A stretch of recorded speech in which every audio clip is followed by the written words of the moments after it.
ஒரு பார்ட்டிசிபேட்டரா இருக்காது, ஆனா நாங்க வந்து ஒரு லீடிங் ரோலா ஒரு லீடிங் பிளேயரா இருப்போம் அப்படின்னு சொல்லி அவர் வந்து ஒரு அஜெண்டா வந்து முன்னிறுத்தி இருக்காரு. இதெல்லாம் இந்தியாவில் நடந்துட்டு இருக்கு இந்த நேரத்துல சைனா அவங்க ஒரு வேகத்துல வளர்ந்துகிட்டு இருக்காங்க. அங்க என்ன நடந்திருக்கு அப்படின்னு பாத்தீங்கன்னா 2020களில் 2013 2020 வரையும் பாத்தீங்க அப்படின்னா இண்டஸ்ட்ரியல் ரோபோட் அப்படின்னு சொல்லக்கூடிய ஒரு விதமான ரோபோட். அதாவது இண்டஸ்ட்ரியல் ரோபோட்ன்றது ஃப்ரீயா மூவ்மெண்ட் இருக்காது, ஒரு இடத்துல ஃபிக்ஸ் பண்ணி இருப்பாங்க, அதுக்கு 2 கை மட்டும் இருக்கும். ஸோ அந்த கை மட்டும் கேமரா ஆக்சஸ் பண்ணி அதுக்கு சொல்லப்பட்ட வேலைகளை வந்து அந்த ரோபோட் வந்து செஞ்சுக்கிட்டு இருக்கும். அதுக்கு பேர் இண்டஸ்ட்ரியல் ரோபோட்னு சொல்லுவாங்க. நிறைய கம்பெனிஸ்ல வந்து அந்த 2013 20 வரையும் நிறைய யூஸ் பண்ண ஸ்டார்ட் பண்ணாங்க இண்டஸ்ட்ரியல் ரோபோட்ஸ். இப்ப 2021 பாத்தீங்கன்னா ஹியூமனாய்டு ரோபோட்டோட கண்டுபிடிப்புகளை சைனா வந்து மேட் இன் சைனா 2025 அப்படின்ற திமுகல வந்து ஃபாஸ்டா மூவ் பண்ண ஆரம்பிச்சாங்க. படிப்படியா 2023 பாத்தீங்க அப்படின்னா ஒரு மாதிரி ரோபோட்ஸ் வந்து ஒரு ஆவரேஜா ஒரு தத்தி அப்படியே இம்பேலன்ஸ் பண்ணி கஷ்டப்பட்டு பேலன்ஸ் பண்ணி நடக்கிற மாதிரியான ஸ்டேஜ் கொண்டு வந்திருந்தாங்க.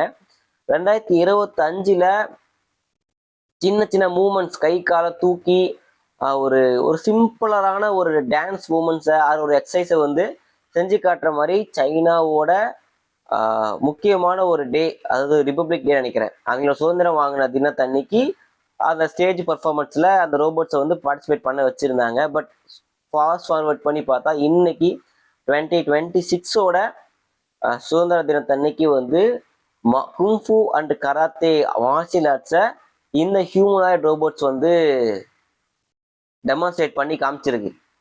ஸோ ஒரு ஸ்பேன் ஆஃப் ஒரு 1 இயர் வச்சுக்கோமே, ஒரு மாதிரி பேசிக்கான ஒரு மூமெண்ட்ஸை காட்டுறதுக்கு முடிச்சு இப்போ டக்குன்னு 1 இயர்ல வந்து ஒரு ப்ராப்பரான ஒரு மார்ஷியல் ஆர்ட்ஸ் மூமெண்ட்ஸை வந்து டெலிவரி பண்ற அளவுக்கு அதை வந்து ஹியூமனாய்டு ரோபோட்டை இம்ப்ரூவ் பண்ணியிருக்காங்க.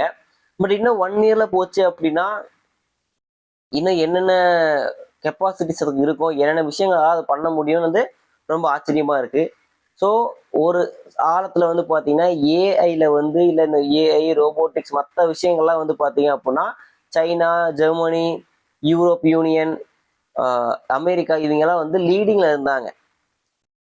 இந்தியால இருந்து ஐடி செக்டரை அவுட் சோர்ஸ் பண்ணி யூஸ் பண்ணிட்டு இருந்தாங்க. பட் இன்னைக்கு நம்ம ஏஐல ஒரு லீடிங் பிளேயரா ஆகிறதுக்கான முயற்சிகளை ஈடுபட்டு இருக்கோம். பட் இந்த நேரத்துல மற்ற உலக நாடுகள் அடுத்த கட்டமா ரோபோட்டிக்ஸ்க்கு போயிட்டாங்க. ஸோ நம்மளும் சீக்கிரமா அந்த ரோபோட்டிக்ஸை இப்போ ஆல்ரெடி இந்தியன் ரயில்வேல அர்ஜுனன்னு சொல்லி ஒரு ஒரு ரோபோட், ஹியூமன் கிடையாது, ஒரு ரோபோட் வந்து இன்ட்ரடியூஸ் பண்ணியிருக்காங்க. பட் சீக்கிரமே ரோபோட்ஸும் வந்துடும் இந்தியாவுக்கும். அதுக்கான ஸ்டார்ட் அப்ஸும் இந்தியாவில் போயிட்டு தான் இருக்கு.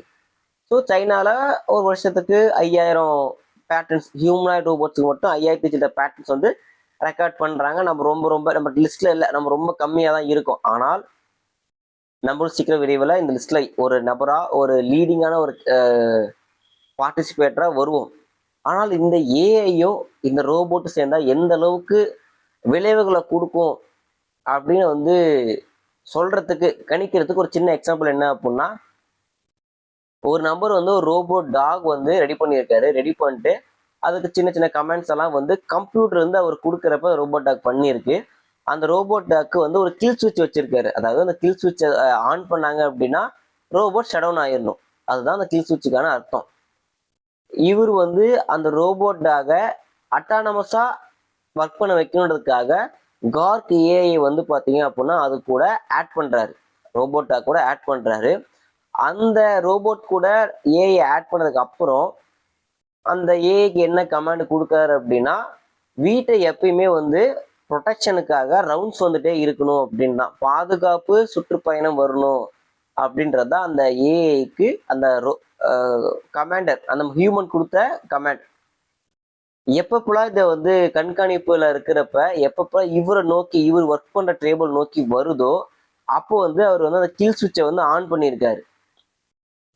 எப்பப்பெல்லாம் இந்த ஏஐ அவர் நோக்கி வரப்ப அந்த கேமரா மூலயமா சுற்றுப்புறத்துல இருக்க எல்லாத்தையும் அதை கண்காணிச்சுக்கிட்டே வரப்ப இவர் கில் சுவிட்ச் ஆன் பண்ணுறத அதை நோட்டீஸ் பண்ணுதோ அப்பையெல்லாம் ஷட் டவுன் ஆகாம கமாண்ட், அதாவது கில் சுவிட்ச் பட்டனை அழுத்துனா ஷட் டவுன் ஆகணுன்ற கமாண்டுக்க ஓவர் கமாண்ட் பண்ணி அதை அழிச்சிட்டு அதுக்கு மேல சுற்றுப்பயணம், அதாவது வீட்டை பாதுகாப்புக்காக சுத்தி வரணுன்றதுதான் நம்மளோட கமாண்டு. ஆஃப் ஆகிட்டோம் அப்படின்னா அந்த கமாண்டை நிறைவேற்ற முடியாம போயிடும். அதனால நம்ம ஆஃப் ஆகக்கூடாது அப்படின்ற காரணத்தினால ஆஃப் ஆகணுன்ற கில் சுவிட்ச் அழுத்தினா ஆஃப் ஆகணுன்ற கமாண்டை அழிச்சிட்டு அதுக்கு மேல ஆஃப் ஆகாத, நம்ம இன்னும் கண்காணிப்பு பயணத்துக்குள்ள இருக்க வேண்டியது இருக்குன்னு அந்த ஏஐ வந்து அதுக்கு அந்த ஹியூமன் கொடுத்த கமாண்டை ஓவர் கமாண்ட் பண்ணிட்டு அவாய்ட் பண்ணிட்டு போயிருக்கு. இவர் பல வாட்டி இதை ரிப்பீட்டடா பண்ணியிருக்காரு. 100ல 50 வாட்டி வந்து பாத்தீங்க அப்படின்னா ஆஃப் ஆகிருக்கு. 50 வாட்டி ஆஃப் ஆகாம அந்த கமாண்டை ஓவர் ரைட் பண்ணி அந்த ஏஐ வந்து அந்த இடத்த விட்டு அடுத்த இடத்துக்கு சுற்றுப்பயணம், பாதுகாப்பு சுற்றுப்பயணத்துக்காக கிளம்பிடுச்சு. ஸோ ஒரு ரோபோட்டாக ஒரு பேசிக்கான ஏஐ வச்சுக்கிட்டு இந்த மாதிரி ஒரு விஷயத்த நடக்குது அப்படின்னா, இவ்வளவு ஹியூமனாய்ட் ரோபோட்ஸ், இவ்வளவு அட்வான்ஸ்டு ஏஐ டெக்னாலஜி ரெண்டும் சேர்றப்ப இது எந்த விதமான மாற்றங்களையும் எந்த விதமான பாதிப்புகளையும் உண்டாக்கும் அப்படின்றத நீங்க என்ன ஃபீல் பண்றீங்க அப்படின்னு கீழே கமெண்ட்ல சொல்லுங்க.